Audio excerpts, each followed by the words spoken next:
This is Up on Game presents Conversations with a Legend with LaVar Arrington. And LaVar is sitting down with some of the legends you have watched on and off the field. This is Up on Game presents Conversations with a Legend. And now, here's LaVar Arrington. What's up, everybody? It's LaVar Arrington here, and this is The Pivot. That's right. Welcome into the show. My name is LaVar Arrington. I'm filling in for Ryan Clark. I'm filling in for Channing Crowder. You know why? Because I got the star of the show, for real, the star of the show. I got Fred Taylor with me right here, man. What's going on, my guy? What's up? Always good to see you, legendary. It's a Lamar. pleasure, man. Hey, look, man, I am not anywhere near close to being a star. Oh, man. Honestly, disclaimer, Channing Crowder is the star. He's amazing. Is too funny, man. Channing is certainly the star, and Ryan is he's dope. GOAT. Yeah, they're he's dope. They're dope he, dudes. He puts in a lot of work at his craft, man, and he takes it so serious. So, man, I'm thankful to have both of them. This is the Conversations with a Legend, Up on Game, all right, Fox Sports Radio. I am LaVar Arrington. That is Fred Taylor, the great Fred Taylor from Florida. He's Florida Gator, had an amazing career in the league, and most notably with the Jacksonville Jaguars. And before we even get going into the conversation, they're announcing the finalists tonight, the ones who will come in to the Hall of Fame. If it ain't tonight, it better be at some point. I'm going to keep ringing the bell that my number one guy that should be in the Hall of Fame that is not there yet is Fred Taylor. I continue to ring that bell, and I'll continue to put it out there, hopefully until it becomes a reality. How you feeling, man? How you feel about that? Because that's one of those things where if you've worked hard enough to deserve that distinction, you should give a man his flowers while he's here. And you have certainly, in so many ways, have earned the right to claim that title and get a bus. What's your feeling on it? Well, first of all, I appreciate your sentiment. You know, I appreciate you. I always respected you as a person and a player. And I don't know if you're saying that because of the numbers I put up against you your freshman year. In the Citrus Bowl. It's still a record, isn't it? I think it's still a record. Both the carries and the yard. Yeah. It's just crazy. Yeah, they should have played me more because I was the only one that wanted to hit you that day. And you certainly did. You almost knocked me out the game. I was like, so I missed a few plays after that attempted cut block. I didn't even know. I was like, this guy's a freshman? Yeah, man. But yeah, so that whole process, you know, I understand the process. Yeah. I understand I'm a first-time finalist. So the chances are very slim, you know, as a first-time finalist. You have guys in Torrey Holt, you know, Reggie Wayne. They've been in that finals for 4 or 5 years or more. Yeah. And a few other guys, too. So I don't expect myself to just trump those guys.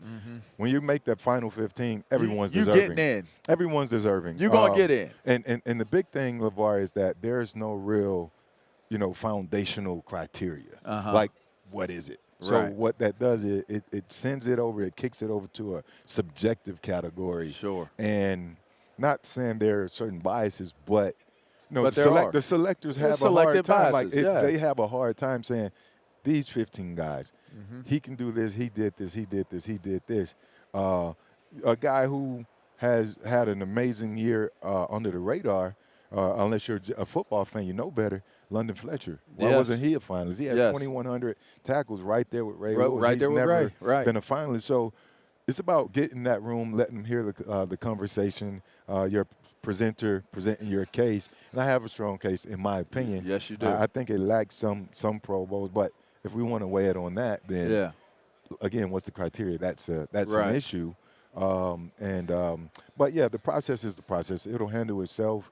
It'll sort itself out. I'm on God's timing. Indeed. Whatever his clock says, we'll manage it that way. Sometimes it gets difficult the further away you get from being an active player because it's like out of sight, out of mind. But one thing that has happened for certain for you is you have had a reemergence of sorts. It first started with you guys doing I'll say the other show because we'll say but the other show really was a springboard for your brand to reemerge. Who would ever thought whatever happens there, ends up being the next stop to create the pivot, and the pivot becomes a phenomenon. So it has to be the talent that you and Channing have brought to the table, and now being teamed up with RC, with Ryan Clark, doing that show. I mean, how? You got, like, maybe you can't explain the phenomenon of it, but maybe you can. You're a cerebral dude. You've always been a super intellectual dude.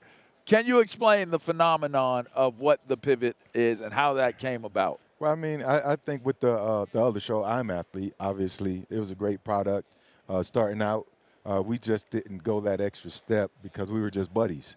You know, we were just buddies doing something in the middle of the pandemic, which was perfect timing.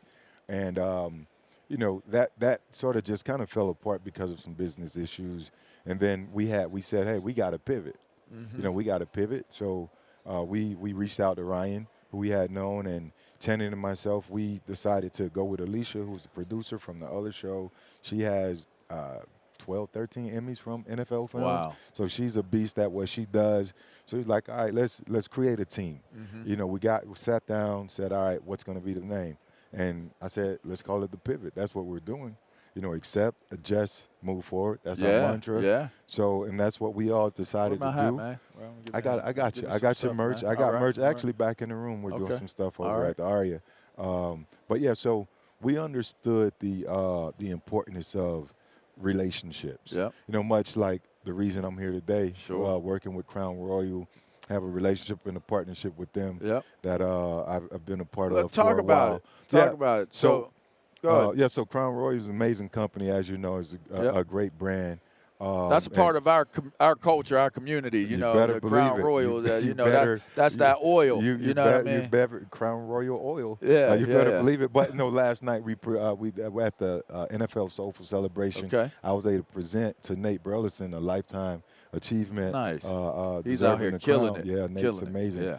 And on behalf of Crown, they donated to Nate's favorite charity back in Michigan, a big bag, $25K. So that was amazing for the company to be that considerate and thoughtful for Nate's one of his initiatives to support the veterans. So, so understanding relationships, it helps you build yourself up. Yeah. You know, it makes you selfless to make sure you're able to give back. And the pivot, that's what we do. Yeah. You know, we meet and we take it serious. Like, it's our business, our company. We own all the IP.